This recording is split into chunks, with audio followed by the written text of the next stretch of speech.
Hi అండి. ఈరోజు గ్రూప్స్‌లో భాగంగా మనం current affairs, AP current affairs చూద్దాం. ఓకేనా? సో, మెయిన్ కరెంట్ అఫైర్స్ చూద్దాం. ఫస్ట్ వచ్చేసి మనకి తల్లికి వందనం. తల్లికి వందనం మనకు తెలుసు. ఇది పేదరికాన్ని నిర్మూలించడానికి చేసినటువంటి ఒక పథకం అనమాట.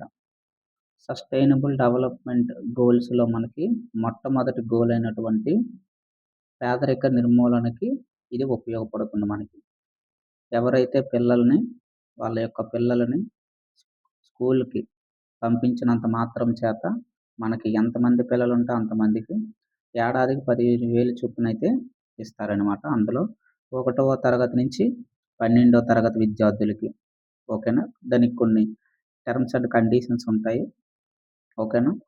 300 యూనిట్ల లోపైతే మనకి విద్యుత్ ఉండాలి. అది గత సంవత్సరం బట్టి అది తీసుకుంటారు.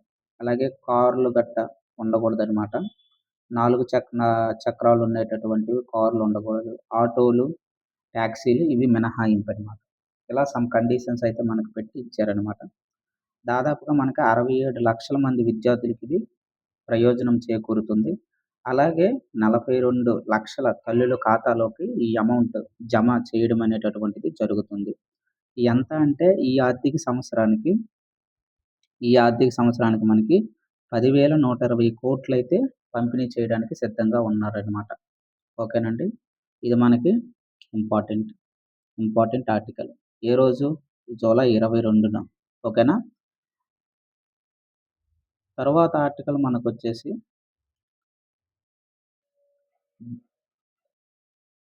Food clusters. ఓకేనా?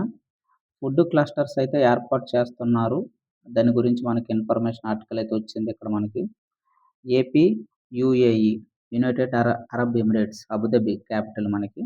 అయితే ఇక్కడ 6 నెలల్లోపు మనకి యూఏఈ అనేది మనకిక్కడ ఫుడ్ ప్రాసెసింగ్ యూనిట్ అయితే ఏర్పాటు చేస్తున్నట్లు మనకు సీఎం అయితే తెలిపారండి.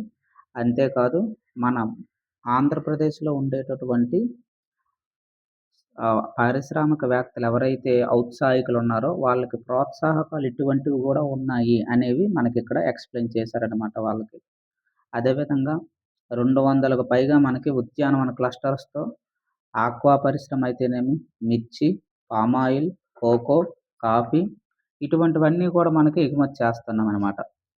అలాగే మన భారతదేశానికి సంబంధించి మనకు పోర్టులయితేనేమి, రైల్వేలయితేనేమి, అలాగే రోడ్లయితేనేమి, ఏపీ లాజిస్టిక్ కేంద్రంగా మాకిక్కడ ఉంది. మీరొచ్చి పెట్టుబడులు పెట్టండి అని చెప్తున్నారు. అలాగే ఇక్కడ మేము సింగిల్ విండో విధానాన్ని అమలు చేస్తున్నామని కూడా చెప్తున్నారనమాట. ఒకే గన్ షాట్‌లో మనకి 15-16 శాఖల అనుమతి అనేటటువంటిది ఎట్ ఏ టైమ్ మనకి వస్తుందనమాట. అలాగే ఇంకా మన దగ్గర ఏమున్నాయి అవకాశాలంటే క్లస్టర్స్. ఓకేనా? డైరీ ఫార్మ్ అయితేనేమి, పౌల్ట్రీ, సీ ఫుడ్ ఇటువంటివన్నీ కూడా మనకి ఉన్నాయి అని చెప్తున్నారనమాట. ఇందులోను భాగంగానే పెట్టుబడులు వచ్చి పెట్టండి అని చెప్తున్నారు. అలాగే మేము రిలయన్స్ భాగస్వామ్యంతో ఇండియన్ స్కూల్ ఆఫ్ అగ్రికల్చర్ అది కూడా ఏర్పాటు చేస్తున్నామని చెప్తున్నారనమాట. అది మనకి ఇంపార్టెంట్ అండి. తర్వాత వచ్చేసి మనకి నెక్స్ట్ ఆర్టికల్ మనకొచ్చేసి భవిష్యత్ నేరాలకు తగ్గట్టుగా మన యొక్క టెక్నాలజీని అప్డేట్ చేసుకోవాలని 3 రోజుల పాటు మనకేంటంటే ఆంధ్రప్రదేశ్ పోలీస్ డిపార్ట్మెంట్ అందరు ఐపీఎస్‌లని మనకిక్కడ future ready AP police retreat అని ఒక 6 అంశాల పైన మనకు 2 రోజుల పాటైతే చర్చలు జరుపుతున్నారనమాట. అందులోను భాగంగా మనకి రేపైతే ముఖ్యమంత్రి సమక్షంలో ప్రెజెంటేషన్ ఇస్తారు. 2047 నాటికేంటంటే ఇప్పుడు అప్పట్లాగా మనకి నేరాలు జరగట్లేదు. ఇప్పుడు నేరాలన్నీ అప్డేట్ అయ్యాయి. అందరూ ఏం చేస్తున్నారంటే ఇంట్లో ఉండి కొన్ని లక్షల కోట్లు దోచేస్తున్నారనమాట. సైబర్ సెక్యూరిటీ థ్రెడ్ అవ్వచ్చు. అలాగే ఆర్టిఫిషియల్ ఇంటెలిజెన్స్‌లో భాగమైనటువంటి డీప్ ఫేక్ సాంకేతికతను ఉపయోగించుకొని, అలాగే డిజిటల్ అరెస్ట్ అనేటటువంటివి ఇవన్నీ స్కామ్‌లో భాగంగా జరుగుతున్నాయి. కాబట్టి మారుతున్న సాంకేతికతలను అలవరుచుకొని పోలీస్ డిపార్ట్మెంట్ అనేది మనకి ఒక మంచి క్రూషియల్ రోల్ ప్లే చేయాలని విజయవాడలో సమావేశం అయితే జరుగుతుందనమాట దాని గురించి. రీసెంట్‌గా ఏమైందంటే ఆంధ్రప్రదేశ్ ప్రభుత్వానికి ఆల్రెడీ ఆర్డర్స్ అయితే వచ్చాయన్నమాట. దేని గురించంటే ఈ ముగ్గురాయిపై. ఈ ముగ్గురాయి మనకెక్కడుందండి? తిరుపతి జిల్లా. ఇంతకుముందయితే నెల్లూరు. ఇప్పుడు తిరుపతి జిల్లా. ఈ తిరుపతి జిల్లాలో మనకి ఈ ముగ్గురాయి ఉంది మనకి మంగంపేట దగ్గర ఈ ముగ్గురాయి ఉంది. భారతదేశంలో 100% ఉందనుకుంటే ముగ్గురాయి లేదా బైరిటీస్ అంటాము. ఇది మనకి 92% ఆంధ్రప్రదేశ్ నుంచే వెళ్తుంది దేశానికి అని మనం ఇక్కడ చెప్పుకోవచ్చు. అటువంటి దానిలో రీసెంట్‌గా ఏమైందంటే మార్చ్‌లో మనకి నోటిఫికేషన్ ఇచ్చారు. ఏమని? మొత్తం మనకిక్కడ గ్రేడింగ్ సిస్టమ్ ఉంటుంది. గ్రేడింగ్ సిస్టమ్ బట్టి ఇక్కడ ఏం చేశారంటే గ్రేడ్‌లుగా విభజించారనమాట. సి, డి, డబ్ల్యూ అనేసి. అలాగే ఇంకొక 2 గ్రేడ్‌లున్నాయి. అవి టాప్ కంటెంట్ అనమాట. వీటికైతే అనుమతులు ఇచ్చేశారు. వీటిలో మేము చూస్తాము, గ్రేడింగ్ ఒకసారి పరిశీలిస్తామనేసి మార్చ్‌లో రిలీజ్ చేశారు. మార్చి, ఏప్రిల్ ఆ సమయంలో. ఇప్పుడు మళ్ళీ ఏం చేశారంటే మీరు చేసుకోవచ్చు అనేసి ఏప్రిల్‌లో చెప్పారు. ఇప్పుడేం చేస్తారంటే ఒకసారి ఆగండి, మేము ఒకసారి ఇవి అబ్జర్వ్ చేయాలి. మళ్ళీ ఒకసారి సమీక్షిస్తామని చెప్తుందనమాట. ఇప్పటికిప్పుడే మళ్ళీ సమీక్ష అంటే ఇప్పుడేమవుతుంది మనకి already AP mineral development corporation ఈ సంస్థ ఆధ్వర్యంలో ఈ యొక్క టెండర్‌లన్నీ పిలిచేసామనమాట. భారతదేశంలో ఉండేటి ఆంధ్రప్రదేశ్‌లో ఆంధ్రప్రదేశ్ మినరల్ డెవలప్‌మెంట్ కార్పొరేషన్ సంస్థ అనేది ఖనిజాభివృద్ధి సంస్థగా మనకి నోడల్ ఏజెన్సీ అనమాట. దీని ఆధ్వర్యంలో అన్నీ జరుగుతాయి. మనమేం చేసామంటే అందరిని పిలిపించాం, టెండర్‌లు ఏయించేసాం. ఆల్రెడీ ఎగుమతులు జరుగుతున్నాయి విదేశాలకి. ఎందుకంటే ఇది చాలా ఇంపార్టెంట్ కదా! మన దగ్గర ముగ్గురాయి బైరిటీస్ ఎక్కువుంది కాబట్టి నిల్వలు ఇవి మనం సప్లై చేస్తున్నాం. అయితే ఇప్పుడు సడెన్‌గా మళ్ళీ మేము పునర్సమీక్షిస్తామంటే అది యొక్క ఆంధ్రప్రదేశ్ మినరల్ డెవలప్‌మెంట్ కార్పొరేషన్ నిధులు ఏవైతే అమౌంట్ వస్తుందో వాటి మీద ఎఫెక్ట్ పడుతుంది అనేసి సీఎం గారైతే లేఖ రాశారనమాట దాని గురించి. మన దగ్గర తెలుసు ఈ నిల్వలనేటటువంటివి ఎక్కడున్నాయి మనకి? తిరుపతిలో ఉన్నాయని మనకు తెలుసనమాట. ఏపీ జాగ్రఫీలో మనం చెప్పుకున్నాం ఆల్రెడీ. ఒకసారి చూడండి ఏపీ జాగ్రఫీలో. ఈ ముగ్గురాయి మనం ఏటంటామంటే క్వార్ట్జ్ అని గూడా అంటాం. దీన్నే మనం క్వార్ట్జ్ అంటాం. ఈ ముగ్గురాయిని. దీని నుంచి మనం ఏం తయారు చేస్తామంటే సిలికా. సిలికా అంటే ఏంటి? చిప్. సెమీకండక్టర్ ఫీల్డ్స్‌లో మనం ఉపయోగిస్తామనమాట. ఈ సిలికానే మనం సిలికాన్ డయాక్సైడ్ అని అంటాం. అయితే దీనికి ప్రధానంగా గ్రేడ్ సిస్టమ్ చెప్పుకున్నాం కదా! సి, డి, డబ్ల్యూ అని. ఇందులో వీటితో పాటే మనకేం చేస్తాం ఇందులో సెమీకండక్టర్స్‌లో ఉపయోగిస్తాం. అలాగే సౌర ప్యానెల్‌లో గూడా ఈ యొక్క ముగ్గురాయిని మనం ఉపయోగిస్తామనమాట. సౌర ప్యానెల్స్‌లో. అలాగే గాజు పరిశ్రమలో ఓకేనండి. అలాగే సిరామిక్స్ ఇలా ఎలక్ట్రానిక్స్ ఇవన్నిట్లో గూడా ఈ ముగ్గురాయి పాత్ర ప్రధానంగా ఉందనమాట. చిప్పులు తయారు చేయాలంటే మనకి కంపల్సరీగా ఏంటి? ఈ యొక్క సిలికాన్ డయాక్సైడ్ లేదా సిలికా అనేటటువంటిది మనకు ఉండాలి. కాబట్టి మన భారతదేశంలో అందులోను ఆంధ్రప్రదేశ్‌లో 92% మన దగ్గర నుంచే వెళ్తుందనమాట. 100 ఉందనుకుంటే. అది ఇక్కడ మనకి ఇంపార్టెన్స్. తరువాత ఆర్టికల్ మనం చూసుకుంటే తాగునీరు గురించి ఆల్రెడీ ఎల్‌నినో ప్రభావం అయితే పడుతుంది మనకి. అయితే వర్ష వర్షం అనేటటువంటిది లేదు కాబట్టి జలాశయాల్లో నీటి మట్టాలు అనేటటువంటివి తగ్గిపోయాయి. ఎప్పుడు గత 70 సంవత్సరాల్లో లేని విధంగా ఈసారి నీటి మట్టాలు అనేటటువంటివి అడుగట్టిపోయాయి.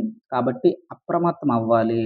ప్రభుత్వాలు అప్రమత్తమయ్యి ఇప్పటికే దాదాపుగా మన దగ్గర ఒక 123 నగర మున్సిపాలిటీలో ఏం చేస్తున్నామంటే సప్లై ఇప్పటికే చేస్తున్నాం. లారీలతోని ట్యాంకర్స్‌తోని గట్టా తీసుకెళ్ళి చేస్తున్నాం. రానున్న రోజుల్లో ఒక నెల రోజుల్లో ఇవన్నీ మనకి నీటి మట్టాలు లేదా ఇవన్నీ తగ్గిపోతాయి. దానికి ఇప్పటి నుంచే కార్యాచరణ అనేటటువంటిది నిర్మించాలి అని ఇక్కడ మనకు చెప్తున్నారనమాట. ఓకేనండి. అయితే రీసెంట్‌గా ఏమైందంటే నిన్న మనకి శ్వేతపత్రం రిలీజ్ చేశారనమాట. శ్వేతపత్రం మనకి శ్వేతపత్రం రిలీజ్ చేశాం. నిమ్మల రామానాయుడు గారు జలవనరుల శాఖ మనకి ఏం చేశారు? శ్వేతపత్రం అయితే రిలీజ్ చేశారు. దేని గురించి శ్వేతపత్రం అంటే మొత్తం మన ఆంధ్రప్రదేశ్ యొక్క డిపార్ట్మెంట్ వా జలవనరుల శాఖ మంత్రి కాబట్టి ఈయనైతే రిలీజ్ చేశాడు. ఇందులో భాగంగా ఆయన ఏం చెప్పాడంటే, ఈ 2 సంవత్సరాల్లో మేము సాధించినటువంటి ప్రగతిని రిలీజ్ చేశారనమాట. ఏమేం చేశారు? ఏమేం చెయ్యాలి? అవన్నీ కూడా ఈయన చెప్పారనమాట. దాదాపుగా ఇక్కడ మనం చూసుకుంటే 2014, 19 సంవత్సరంలో మేము 68,000 ఖర్చు చేశాము అని చెప్తున్నారనమాట.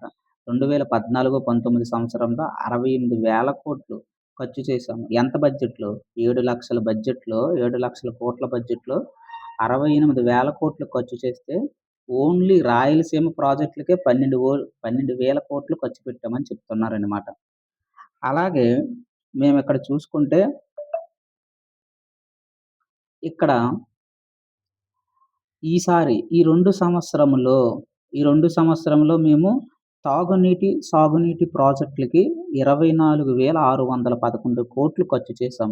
ఇందులో కూడా 51% అంటే 12,480 మేము ఓన్లీ రాయలసీమ ప్రాంతానికే కేటాయించామని చెప్తున్నారనమాట. ఆ నంబర్స్ మనకి ఇంపార్టెంట్.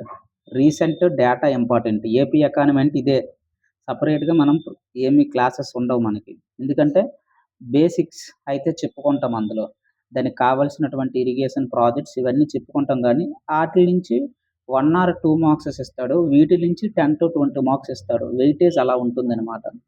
ఇక్కడ మనం చూసుకుంటే ఈ 2 సంవత్సరాల్లో తాగునీటి ప్రాజెక్టులకి ఎంత ఖర్చు పెట్టారు? 24,611 ఖర్చు పెడితే అందులో రాయలసీమ వాటా ఎంత? 51%. అందులోన 12,484 అయితే ఖర్చు పెట్టారని చెప్తున్నారు. అయితే ఎట్టి పరిస్థితుల్లో కల్లా మేము 2027 మార్చికి పోలవరం ఆర్&ఆర్ అయితే పూర్తి చేస్తామని చెప్తున్నారనమాట. అంటే ఎవరైతే ఈ పోలవరం వల్ల ముంపు ప్రాంతాలు ఉన్నాయి కదా! వాళ్ళకి నష్టపరిహారం అవన్నీ కూడా కంప్లీట్ చేస్తామని చెప్తున్నారు. అలాగే ఇంకా మేము చెప్పుకుంటే ఈ 2 సంవత్సరాల్లో మేమేం చేశామంటే 2000 ఈ సంవత్సరంలోనే మేము చూసుకుంటే ఇక్కడ చూడండి. ఈ 2 ఏళ్లలోనే మేము 1,100 అయితే ఖర్చు పెట్టామనమాట. దేనికి? పెండింగ్‌లో ఉన్న ప్రాజెక్టులకైతే. ఈ వెలుగొండ ప్రాజెక్టుకి సంబంధించి చూడండి. ఈ వెలుగొండ ప్రాజెక్టుకి మేము 4,000 విలువైన పెండింగ్ పనులుంటే వాటిని మేము ఈసారి 1,100 అయితే ఖర్చు పెట్టి ఏం చేశాం? వెలుగొండ ప్రాజెక్ట్‌ని పనులు కంప్లీట్ చేయబోతున్నాం. దానికి ఇంకొక 2,000 యాడ్ అవ్వాలి. ఇంకా పనులు చేస్తున్నామనమాట. ఏది ఏమైనా ఈ ఏడాదికే సెప్టెంబర్‌కే మేము టోటల్‌గా పనులన్నీ పూర్తి చేస్తామనమాట. లైనింగ్ పనులు. ఈ లైనింగ్ పనులంటే ఏమీ కాదు. ఇది ఏ ప్రాజెక్ట్ గురించి మాట్లాడుతున్నారిక్కడ? వెలుగొండ ప్రాజెక్ట్ గురించి మాట్లాడుతున్నారు. ఈ వెలుగొండ ప్రాజెక్ట్ మనకెక్కడుంది? ప్రకాశం జిల్లాలో ఉంది మనకి. ఓకేనా? ప్రకాశం జిల్లాలో ఈ వెలుగొండ ప్రాజెక్ట్ ఉంది. బానే ఉంది. ఎంత ఖర్చు పెడుతున్నారు? 1,108 ఆల్రెడీ ఖర్చు పెట్టారు. దీనికి ఇంకా ఒక 2,000 అయితే ఖర్చు పెడతారనమాట. ఖర్చు పెట్టి ఏం చేస్తారంటే ఇక్కడ తొలి విడతగా ఏం చేస్తారంటే సెప్టెంబర్‌లో మనకి 6,940 మీటర్ల పనులైతే మేము పూర్తి చేస్తాము. దానికి ఆల్రెడీ 95% పూర్తి చేసేసాం. ఏంటి పూర్తి చేసేసామంటే ఇక్కడ ఇంపార్టెంట్ ఏంటంటే ఈ వెలుగొండ ప్రాజెక్ట్ మనకెక్కడుంది? ప్రకాశం జిల్లాలో మనకి వెలుగొండ ప్రాజెక్ట్ ఉంది. దీన్నే మనము ఈ ప్రాజెక్ట్‌ని ఏమంటామంటే పోల సుబ్బయ్య వెలుగొండ ప్రాజెక్ట్ అని అంటామనమాట. వెలుగొండ ప్రాజెక్ట్ అని అంటాం. పోల సుబ్బయ్య వెలుగొండ ప్రాజెక్ట్ ఇంకొక పేరనమాట. అసలు దీనికి నీరెలా వస్తుందంటే ఇక్కడ ఈ లైనింగ్ అన్నారు కదా! ఈ మీటర్లు 6,940 మీటర్ల లైనింగ్ అన్నారు కదా! ఇది ఎలా వచ్చిందంటే మనకి యాక్చువల్‌గా ఈ యొక్క వెలుగొండ ప్రాజెక్ట్ అనేటటువంటిది నీరు దీనికి ఎక్కడి నుంచి వస్తదంటే శ్రీశైలం దీనికి మనకి శ్రీశైలం బ్యాక్ వాటర్ నుంచి వస్తది మనకి. ఓకేనా? శ్రీశైలం నుంచి కొల్లవాగుకెళ్తుంది ఇందులోని వాటరు. మళ్ళీ ఆ కొల్లవాగు నుంచి ఇక్కడ వెలుగొండ సొరంగాలు 2 తవ్వారనమాట. 2 వెలుగొండ సొరంగాలుంటాయి. ఆ వెలుగొండ సొరంగాల నుంచి నల్లమల సాగర్ నుంచి ఆ 2 వెలుగొండ సొరంగాలుంటాయి ఇక్కడ. ఓకేనండి. ఈ 2 వెలుగొండ సొరంగాల గుండా నల్లమల సాగర్ అక్కడ రిజర్వాయర్‌కి చేరుతుంది. నల్లమల సాగర్ రిజర్వాయర్‌కి చేరి అక్కడి నుంచి మనకి నీరనేది వస్తదనమాట. ఈ వెలిగొండ ప్రాజెక్ట్‌కి నీరు అలా పంపిస్తామనమాట. ఇక్కడికి చేరుకుంటది. ఇది మనకి ఇంపార్టెంట్. అందులోనే ఇక్కడ 2 సొరంగాలున్నాయి కదా! ఎక్కడో సొరంగం, ఎక్కడో సొరంగం ఉంటది. ఈ లైన్‌ల పనులైతే మేము పూర్తి చేసేసాము. నెక్స్ట్ నీరు కూడా ఇచ్చేసామని చెప్తున్నారనమాట. అది అక్కడ మ్యాటరు. ఓకేనండి. అలాగే ఇంకా మేమేం చేసామంటే, పునరుజ్జీవం కల్పించాం. ఎన్ని పథకాలకంటే 600 పైగా పథకాలకి ఏం చేసాము, పునరుజ్జీవం కల్పించాం. టైటిల్ కూడా అదే పెట్టారు. ఏంటని పునరుజ్జీవం అంటే మరమ్మతులు ఇటువంటివి చేయడం అనమాట. ఏంటి ఆ మరమ్మతులు? దేనికి చేశారు? ఎన్ని కోట్లు ఖర్చు పెట్టారు? ఇది శ్వేతపత్రం మనకి రిలీజ్ అనేటటువంటిది చేశారనమాట. ఒకసారి గాని మనం గమనించుకుంటే ఇక్కడ చూడండి. ఏ ప్రాజెక్టులు చేశారు ఇంతవరకి? ఇక్కడ 8,00,000 ఎకరాలకు నీరందించే పథకంలో భాగంగా 623 పథకాలు ఎత్తిపోతల పథకం చేశారనమాట. దానికి ఎంత ఖర్చు పెట్టాం? 632,00,00,000 ఇది బానే ఉంది. మనకిక్కడ మరో 3,800,00,00,000 కూడా ఖర్చు పెడుతున్నాం చెప్తున్నారు బానే ఉంది. మనకిక్కడ బిట్ ఎలా అడుగుతారంటే ఏవేవి పునరుజ్జీవం చేస్తున్నారనేది మనకి ఇంపార్టెంట్ అనమాట. ఏవేవి పునరుజ్జీవం. ఇక్కడ చూడండి ఏవేవి? ఫస్ట్‌ది Tungabhadra dam, Srisailam dam, Dhavaleswaram barrage, Gundlakamma గేట్లు, ఓకేనా? Somasila spillway, Gorakallu reservoir. ఇవైతే మరమ్మతులు చేస్తున్నామని చెప్తున్నారనమాట. ఓకేనా? అందులో ఒక్కొక్క ప్రాజెక్ట్ గురించి మీకు ఐడియా ఉండాలి. అప్పుడే వీట్లి మీద మొత్తంగా మనకి ఏ బిట్ ఇచ్చినా చేయగలం. తుంగభద్ర డ్యామ్ అన్నాడు. ఫస్ట్‌దేంటి? తుంగభద్ర డ్యామ్ అన్నారు. దీని గురించి మనకు తెలియాలి. ఇది ఎక్కడుంది? ఏంటి? దాని ప్రాసెస్ ఏంటి తెలియకుండా వెళ్తే పక్కగా మనం ఏం చేస్తామంటే కింద పడడానికి అవకాశం ఉంటుంది. ఈ తుంగభద్ర అనేది ముందు మనకేం తెలియాలంటే ఇది కృష్ణా నదికి ఉపనది అని మనకు తెలియాలి. ఇది కృష్ణా నదికి ఏంటి? ఉపనది. ఈ యొక్క తుంగభద్ర అనేది ఇది మనకు తెలియాలి. ఇది మనకి ఏ ప్రాజెక్ట్ అంటే బహుళ ప్రయోజన ప్రాజెక్ట్ అంటాం. ఒకటి కాదు బహుళ ప్రయోజనాలు ఉన్నాయన్నమాట. సాగునీరు అందిస్తుంది. అలాగే సాగునీరు అయిపోయింది. అలాగే త్రాగునీరు అందిస్తుంది. అలాగే వీటి నుంచి విద్యుత్ కూడా ఉత్పత్తి చేస్తామన్నమాట ఈ ప్రాజెక్ట్ ద్వారా. ఇలా మనం ఏం చెప్పుకోవచ్చు దీన్ని మనకి బహుళ ప్రయోజన ప్రాజెక్ట్ కింద చెప్పుకోవచ్చనమాట. అయితే ఈ యొక్క తుంగభద్ర డ్యామ్ అనేటటువంటిది మనకి ఎక్కడ ఉంది? మనం రీసెంట్‌గా కరెంట్ అఫైర్స్‌లో డిస్కస్ చేసాం. ఈ తుంగభద్ర గురించి Karnataka CM, Telangana CM, Andhra Pradesh CM ఈ ముగ్గురు కలిపి ఓపెన్ చేశారు గేట్లు. 133 గేట్లయితే మరమ్మతు చేశారని చెప్పుకున్నాం. గుర్తుండే ఉంటది మీకు. ఆ కోవలోనే ఈ తుంగభద్ర డ్యామ్ చూసుకుంటే మనకి కర్ణాటక రాష్ట్రంలో మనకుందనమాట. ఎక్కడ ఉందండి ఇది? కర్ణాటక రాష్ట్రంలో హొసపేట సమీపంలో మనకి ఈ తుంగభద్ర డ్యామ్ అనేటటువంటిది ఉంటుంది. దాదాపుగా దీని యొక్క ఆనకట్ట పొడవు ఏంటంటే మనకి 2,449 మీటర్ల పొడవు ఉంటుంది. 2.4 వేసుకోండి. అప్రాక్సిమేట్‌గా 2.4 కిలోమీటర్స్ ఉంటది. దీని యొక్క ఎత్తు డ్యామ్ ఎత్తు ఎంతంటే 49.5 ఉంటుంది. 49.5 మీటర్లు. ఓకేనండి. ఈ తుంగభద్ర రిజర్వాయర్‌నే మనం పంపా సాగర్ అని కూడా అంటాం. బిట్లు ఎలాగైనా అడగొచ్చు. ఏపీ జాగ్రఫీలోకెళ్ళిపోతుంది. కరెంట్ అఫైర్స్ ఎవరైతే చదువుతారో వాళ్ళే జాబ్‌లో ఉంటారు. మీరు ఎన్ని హిస్టరీలు చదవండి, ఎంత ఎకానమీ చదవండి ఇవేవి పనికిరావు. మనకి కరెంట్ అఫైర్స్ ఎవరైతే డైలీ ఫాలో అవుతారో వాళ్ళదే జాబ్. ఓకేనా? జాబ్ రావాలంటే కరెంట్ అఫైర్స్ చదవాల్సిందే. 80% ఎక్కడి నుంచో బిట్లొస్తాయి. మీరు ఎన్ని పుస్తకాలు చదివినా మనము అందులో నుంచి మనకి 20% వస్తుందనమాట. అది మాత్రం గుర్తుపెట్టుకోవాలి. పాజిటివ్‌గా తీసుకోవాలి. ఎందుకంటే 20% అక్కడి నుంచొస్తాయి. 80% ఈ మధ్యన ఏదైతే జరిగిందో అక్కడి నుంచే వస్తాయన్నమాట. ఓకేనండి. సరే. అయితే మల్టీ ప్రాజెక్ట్ అన్నాం కదా! ఈ తుంగభద్ర నుంచి మనకి ఇది దాదాపుగా 127 మెగావాట్ల విద్యుత్ కూడా ఇస్తుందనమాట. ఇలా మనం ఎస్టిమేషన్ వేసుకోవాలి. దీనివల్ల ఎవరు లాభపడతారు? ఈ తుంగభద్ర వల్ల అంటే ముఖ్యంగా మనకి రాయలసీమ ప్రాంతం, కడప, అనంతపురం, కర్నూలు ఈ జిల్లాలకి మనకేటంటే నీరు వెళ్తుంది. ఓకేనా? అది ఫస్ట్‌ది తుంగభద్ర డ్యామ్. రెండోది శ్రీశైలం అన్నాడు. శ్రీశైలం ఎక్కడుంది? ఇది కృష్ణా నదిపై నిర్మించారు ఈ డ్యామ్‌ని. ఓకేనండి. ఈ శ్రీశైలం అనేటటువంటిది మనకు తెలుసు. కృష్ణా నదిపై ఉందనమాట. కృష్ణా నదిపై మనకి శ్రీశైలం డ్యామ్ ఉంది. అయితే ఇది భారీ గ్రావిటీ ఆనకట్ట. చాలా భారీ అనమాట. భారీ గ్రావిటీ ఆనకట్ట అంటాం. ఈ గ్రావిటీ అంటే తెలియలేదనుకోండి ఎగ్జామ్‌లో అడుగుతాడు మనకి. ప్రతిదీ తెలుసుకోవాలి. శ్రీశైలం ప్రాజెక్ట్ అనేటటువంటిది మనకి ఏ తరహా ప్రాజెక్టు, ఏ తరహా ఆనకట్ట అంటాడు. భారీ గ్రావిటీ ఆనకట్ట అంటాడు.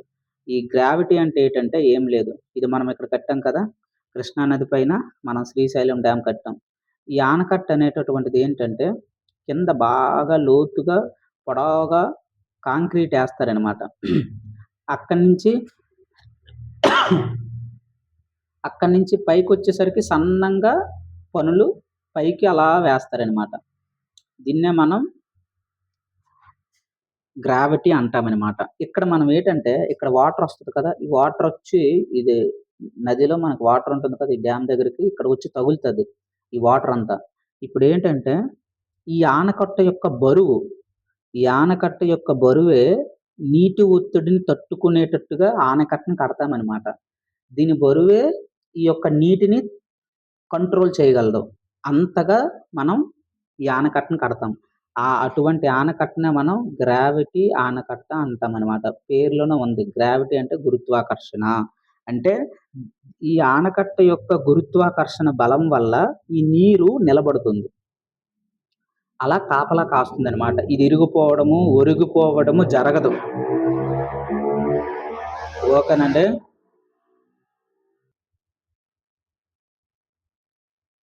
ఏటంటే మనకి ఈ నది ఆనకట్ట అనేటటువంటిది పక్కకు ఒరిగిపోవడం గాని, పడిపోవడం గాని జరగదనమాట. దీని యొక్క గ్రావిటేషనల్ ఫోర్స్ వల్ల ఈ ఆనకట్ట వల్ల ఈ నీరొస్తుంది కదా! ఇక్కడ రిజర్వేషన్‌లో మనం ఉంచుతాము. ఈ నీరుని అదుపు చేస్తుందనమాట. అది గ్రావిటీ అంటే అర్థమనమాట. ఓకేనా? ఎప్పుడైతే జలాశయంలోని నీరు ఈ డ్యామ్ పైకొస్తదో, ఈ యొక్క డ్యామ్ భారీ బరువు వల్ల మనకేమవుతుందంటే ఆ ఒత్తిడిని ఎదుర్కోగలదనమాట.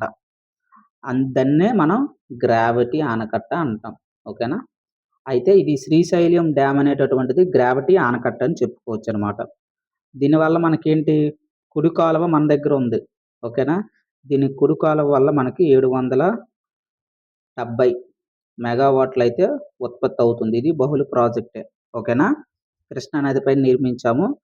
దీని యొక్క సామర్థ్యం ఎంతంటే మనకి 216 టీఎంసీలయితే దీని సామర్థ్యం అయితే ఉందనమాట. ఇలా ఈ శ్రీశైలం డ్యామ్ గురించి అట్‌లీస్ట్ మినిమమ్ బేసిక్స్ అనేటటువంటివి మనం తెలుసుకోవాలనమాట. ఓకేనా? తరువాత మనకేంటో ఇక్కడిచ్చారు.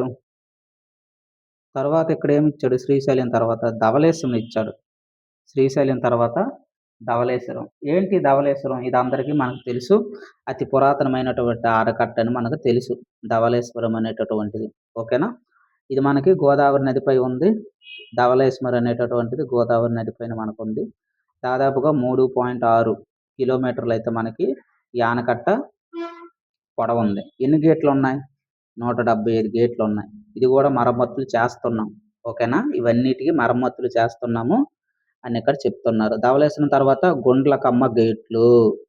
గుండ్లకమ్మ నెక్స్ట్ ఏంటి మనకి గుండ్లకమ్మ గేట్లు. ఏంటి గుండ్లకమ్మ? ఎక్కడుంది ఇది? ఈ యొక్క గుండ్లకమ్మ అనేటటువంటిది ఇది ప్రకాశంలో మనకుంది. ప్రకాశం జిల్లాలో మనకి గుండ్లకమ్మ అనేటటువంటిది ఉందనమాట. ఎక్కడుంది? గుండ్లకమ్మ నది పైనే ఉంది. ఓకేనా? గుండ్లకమ్మ నది పైన ప్రకాశం జిల్లాలో మనకుంది. ఓకేనా? ఇదేం చేస్తది? ప్రకాశంకి, బాపట్లకి సాగునీరు, త్రాగునీరు అందిస్తదనమాట. దీనికి ఇంకో పేరేంటంటే ఈ గుండ్లకమ్మకి కందుల ఓబుళరెడ్డి గుండ్లకమ్మ రిజర్వాయర్ ప్రాజెక్ట్ దీనికి ఇంకో పేరు. దీని ఆనకట్ట పొడవు ఎంత ఉంటుంది? 5.8 కిలోమీటర్లు ఉంది, పెద్దదే. ఓకేనా? అలాగే స్పిల్వే చూసుకుంటే 227 మీటర్లు ఉందన్నమాట స్పిల్వే. ఓకేనా? మనకి ఈ స్పిల్వే చూసుకుంటే 227. మరి స్పిల్వే గేట్లు 15 ఉన్నాయి దీనికి. ఓకేనా? దాదాపుగా దీని స్టోరేజ్ 3.8 టీఎంసీ. నెక్స్ట్ ఏమి ఇచ్చాడు? గుండ్లకమ్మ తర్వాత సోమశిల స్పిల్వే ఇచ్చాడు. ఇక్కడ మనకి ఇక్కడ చూస్తున్నారు కదా, ఇక్కడ ఇచ్చినవే మనం చెప్పుకుంటున్నాం. సోమశిల స్పిల్వే ఏంటి? సోమశిల ఎక్కడ ఉంది? పెన్నాలో ఉంది, పెన్నా నది. ఓకేనా? ఈ సోమశిల ప్రాజెక్ట్ అనేటటువంటిది మనకి ఎక్కడ ఉంది? సోమశిల పెన్నా నది పైన ఉందన్నమాట, నిర్మించాం ఇది. ఇది కూడా అతిపెద్ద జలాశయమే. ఇది పెన్నా అనగానే మనకేం గుర్తు రావాలి? నెల్లూరు జిల్లా గుర్తు రావాలి. ఓకేనా? అక్కడ ఉంది ఇది. సోమశిల ప్రాజెక్టు పెన్నా నదిపై నిర్మించారు. ఈ సోమశిల ప్రాజెక్టు మనకి నెల్లూరు జిల్లాలో ఉందని గుర్తు రావాలి. దీన్ని ఎలా నిర్మించారంటే ఎర్తకమ్ము అండ్ గ్రావిటీ డ్యామ్. ఎర్తకమ్మ అంటే మనం పోలవరం ప్రాజెక్టు గురించి చెప్పుకున్నప్పుడు చెప్పామన్నమాట. ఈ యొక్క సోషియో ఎకనామిక్ సర్వేలో చెప్పాం. ఎర్తకమ్ రాక్ ఫీల్డ్ డ్యామ్ అనేసి అన్నాం. అంటే ఏంటంటే ఇది కిందన భూమి కిందన మనకి డయాఫ్రామ్ వాల్ ఉంటుంది. ఓకేనా? దానిపైన ఈ ఎర్తకమ్ రాక్ ఫీల్డ్ డ్యామ్ని నిర్మిస్తారనమాట. చిన్న చిన్న రాళ్ళు ఇటువంటివన్నీ వేసి పైన కడతాం. దాన్ని ఎర్తకమ్ అంటాం. ఓకేనా? అలాగే ఇది 78 టీఎంసీలు ఉంటుందన్నమాట. ఏది? సోమశిల సామర్థ్యం ఎంత? 78 టీఎంసీలు. స్పిల్వే గేట్లు ఎన్ని ఉంటాయి? 12 రేడియల్ గేట్లు ఉంటాయి అన్నమాట. ఇది నెల్లూరు, ప్రకాశము ఇటువంటి వాటికి సాగునీరు, త్రాగునీరు అందిస్తుంది అనమాట. ఏది? ఈ సోమశిల ప్రాజెక్ట్. తర్వాత ఏమన్నాడు? సోమశిల తర్వాత గోరుకల్లు రిజర్వాయర్ మరమ్మతులు పూర్తి చేస్తున్నాం అన్నాడు. గోరుకల్లు రిజర్వాయర్ ఎక్కడ ఉంది? గోరుకల్లు దీనికే ఈ గోరుకల్లు అనేటటువంటిది మనకి నంద్యాలలో ఉంది. నంద్యాల జిల్లా. ఓకేనండి? నంద్యాల జిల్లాలో మనకి ఈ గోరుకల్లు అనేటటువంటిది ఉందన్నమాట. దీనికి ఇంకొక పేరు ఏంటంటే నరసింహ సాగర్ అంటాం. ఓకేనా? నరసింహ సాగర్. ఈ నంద్యాల జిల్లాలో గోరుకల్లు అనే గ్రామంలో ఈ యొక్క రిజర్వాయర్ మనకు ఉందన్నమాట. అది గుర్తుంచుకోండి. ఓకేనా? దీనికి ఎక్కడి నుంచి నీరు వస్తుంది? ఈ జలాశయానికి నీటి వనరు ఏమని చెప్పుకోవచ్చు? ఎక్కడి నుంచి వస్తుందంటే సేమ్ శ్రీశైలమే. శ్రీశైలం నుంచి పోతిరెడ్డిపాడు. ఓకేనా? పోతిరెడ్డిపాడు నుంచి ఓకేనా బనకచర్ల వస్తుంది. బనకచర్ల నుంచి మనకి శ్రీశైలం రైట్ బ్రాంచ్ కెనాల్ అక్కడ నుంచి నీరు వస్తుంది అనమాట మనకి. ఈ యొక్క గోరుకల్లు రిజర్వాయర్. ఓకేనా? దీని యొక్క సామర్థ్యం ఎంత? 10 టీఎంసీ మనకి ఉంటుందన్నమాట. ఇలా మనకి ప్రతి ఈచ్ అండ్ ఎవ్రీ పాయింట్ చెప్పుకోవాలన్నమాట. అప్పుడే మనకి ఈ యొక్క కాన్సెప్ట్ అర్థమవుతుంది. ఓకేనా? నెక్స్ట్ వచ్చేసి ఆంధ్రప్రదేశ్ గవర్నమెంట్ ఒక 2 ఏనుగులను అయితే మనకి తెస్తున్నారు. ఓకేనా? వీటిలో మనం ఏమంటామంటే కుంకి అంటామన్నమాట. ఓకేనా? కుంకి అనేటటువంటి ఏనుగులను అయితే తెస్తున్నాము. అది జస్ట్ ఇన్ఫర్మేషన్ ఇచ్చాము, గుర్తించుకుంటే సరిపోతుంది. ఏపీకి తెలుసు 7,700 కోట్లు అయితే విబి రామ్జీ పథకం కింద కేటాయించారు. ఆంధ్రప్రదేశ్ ప్రభుత్వం దానికి 5,138 కోట్లు యాడ్ చేసింది. ఎందుకంటే 7,700 కోట్లు అంటే ఇది 60%, మనం 40% పెట్టుకోవాలి. 40% అంటే 5,138 పెట్టాలి. ఈ రెండు కలుపుకుంటే మనకి 7,700 అలాగే 5,138 కలుపుకుంటే 12,800 దాకా వస్తుంది అనమాట. ఇంత కేటాయించాం. ఓకేనా? తర్వాత రిలయన్స్ డేటా సెంటర్ కూడా మనకి 854 ఎకరాలు అయితే కేటాయించాము. ఓకేనా? రిలయన్స్ డేటా సెంటర్కి కూడా 1,00,000 అయితే వీళ్ళు giga scale AI data centre ఏర్పాటు చేస్తున్నారు. దానికి ఒక 854 ఎకరాలైతే మనం కేటాయించామనమాట డేటా సెంటర్‌కి కేటాయించాం. ఓకేనండి. ఏఐ పరంగా చూసుకుంటే ప్రైవేట్ సంస్థల వాటా ఎంతుంది? ఏ దేశంలో ప్రైవేట్ సంస్థల వాటా ఎంతున్నాయో ఇక్కడ ఇచ్చారు. ఓకేనా? కోట్ల డాలర్లు చూసుకుంటే అమెరికా ఎప్పుడు 30,000 కోట్లు, రెండోది 2,200 కోట్లు డాలర్లు. చాలా తేడా ఉందన్నమాట. చాలా తేడా ఉంది. ఓకేనండి. అలాగే మన ఇండియా చూసుకుంటే 300 కోట్లే ఉందన్నమాట. ఏది? ఏఐ ప్రైవేట్ సంస్థలకు సంబంధించి అన్నమాట. ఓకేనా? నెక్స్ట్ ఆర్టికల్ మనకొచ్చేసి పెద్ద చదువుల గురించి ఇచ్చారు ఆర్టికల్. ఇది దేనికి సంబంధించిందంటే హైయర్ ఎడ్యుకేషన్ గురించి సంబంధించింది. ఇది మనం చూసుకుంటే ఇక్కడ నేషనల్ ఎడ్యుకేషన్ పాలసీ తెచ్చుకున్నాం మనం 2020. అందులోని భాగంగానే ఇక్కడ మనకి రీసెంట్‌గా ఒక పథకం అయితే ఒక బిల్ అయితే తెచ్చారనమాట. వికసిత్ భారత్ శిక్షా అధిష్టాన్. ఓకేనా? వికసిత్ భారత్ శిక్షా అధిష్టాన్ ఈ బిల్లు రూపొందించాలనుకుంటున్నారు ఆమోదం ఈ పార్లమెంట్ సమావేశంలో.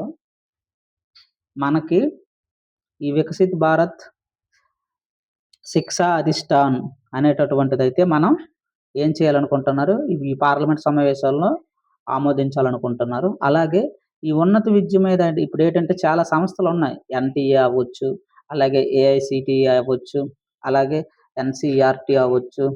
ఇలా ఈ సంస్థలన్నిటిని కలిపి ఒకటే చేయాలనుకుంటున్నారన్నమాట. ఒక సంస్థగా చేయాలనుకుంటున్నారు. దీనికి ప్రతిపక్షాల నుంచి అయితే డిమాండ్‌లొస్తున్నాయి. మేబీ ఈ బిల్లు పాస్ అవ్వకపోవచ్చు. ప్రజా సంరక్షణలో మనకు చూసుకోవచ్చు నెక్స్ట్ ఆర్టికల్. ప్రస్తుతం అయితే డెంగ్యూ అనేటటువంటిది కలకలం సృష్టిస్తుంది ఈ వ్యాధి. మనకు తెలుసు ఇది ఫ్లావీ వైరస్ వల్ల వస్తుంది. ఆ కోవకు చెందినటువంటి జీవి ఇది. ఆ కుటుంబానికి చెందినటువంటి జీవి. ఎడిస్ ఈజిప్ట్ అనేటటువంటి దోమ కుట్టడం వల్ల మనకి ఈ ఫ్లావీ వైరస్ అనేటటువంటిది డెంగ్యూ వైరస్ అనేటటువంటిది మనకొస్తుంది. ఇది మనకి పగటిపూట మాత్రమే కుడుతుంది. యాక్టివ్‌గా ఉంటుంది పగటిపూటే. అయితే మరి ఏమైనా సింప్టమ్స్ తీసుకుంటే తెల్లని చారలైతే మనకు వస్తాయి. అలాగే తలనొప్పి విపరీతంగా వస్తుంది. అలాగే కండరాలైతేనేమి, అలాగే కీళ్ళ నొప్పులైతేనేమి, ఎర్రటి దద్దుర్లైతే మనకి చర్మం పైన వస్తాయన్నమాట. ఇవన్నీ మనకి సింప్టమ్స్ కింద చెప్పుకోవచ్చు. మరి రిజల్ట్ ఏంటంటే ప్లేట్‌లెట్స్ డౌన్ అయిపోతాయి. మరి పరీక్ష ఏమైనా ఉందంటే ఆర్‌టీపీసీఆర్ పరీక్ష అయితే మనం చేయించుకోవచ్చు. మందేమైనా ఉందంటే మందు లేదు. టీకా అయితే ఈసారి కనిపెట్టారన్నమాట. జపాన్‌కు చెందినటువంటి వాళ్ళు. అదే ఇక్కడ ఆర్టికల్. ఇక్కడ మనం చూసుకుంటే జపాన్‌కు చెందినటువంటి వాళ్ళైతే మనకి ఇక్కడ చూసుకుంటే క్యూడెంగా అనేటటువంటి టీకా అయితే భారత ఔషధ నియంత్రణ సంస్థ ఆమోదం అయితే వచ్చిందండి మనకి. ఓకేనా?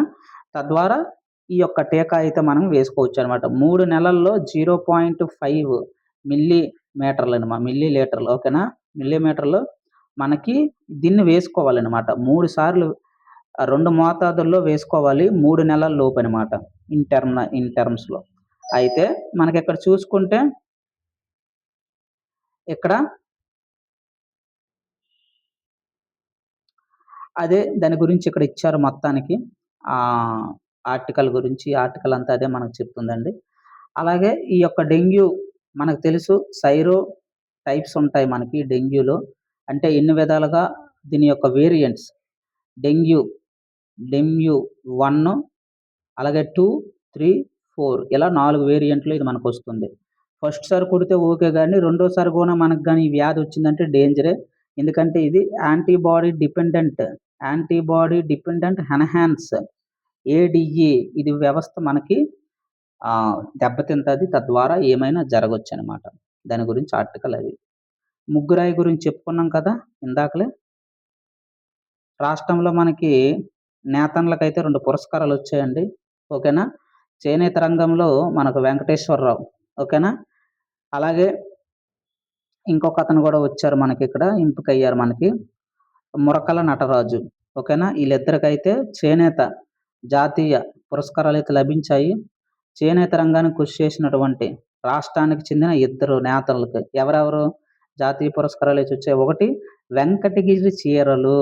దీనికి అంతర్జాతీయ గుర్తింపు తెచ్చారనమాట. మనకి నక్కా వెంకటేశ్వరరావు గారు అంతర్జాతీయంగా దీనికి మనకి ఖ్యాతయితే తెచ్చారు. వెంకటగిరి చీరలు గుర్తుంచుకోవాలి. అలాగే పొందూరు కాటన్‌కి సంబంధించి నాణ్యమైన జమాందీలు చీరలు వేశారు. శ్రీకాకుళం జిల్లాకు చెందినటువంటి కళనటరాజు. ఈళ్ళిద్దరికీ 12వ జాతీయ చేనేత దినోత్సవంలో భాగంగా పురస్కారాలైతే లభించాయి. ఓకేనా? ఈ 2 మనం గుర్తుంచుకోవాలంట. పేర్లు గుర్తుంచుకోండి. 1 నక్కా వెంకటేశ్వరరావు, 2 నటరాజు. ఓకేనా? మురకల నటరాజు. ఈళ్ళిద్దరిని మనం గుర్తుంచుకోవాలి. డేటా సెంటర్ల గురించి ఇచ్చారు మనకి. జనవరి నుంచి జూన్‌లో నివేదిక ఇచ్చారండి. 6 నెలల్లో 50% అయితే పెరిగింది డేటా సెంటర్ల సామర్థ్యం. ఓకేనా? మన ఆంధ్రప్రదేశ్ కాదు. ఇది ఇండియాకి సంబంధించిందనమాట. ఓకేనా? ఈ ఆర్టికల్. టోటల్‌గా ఎంత పెరిగిందంటే 59% అయితే పెరిగిందని నివేదిక అయితే మనకిచ్చారనమాట. ఓకేనా? దీనివల్ల ఎక్కువగా రేడియేషన్ కూడా ఉంటుంది. ఓకేనా?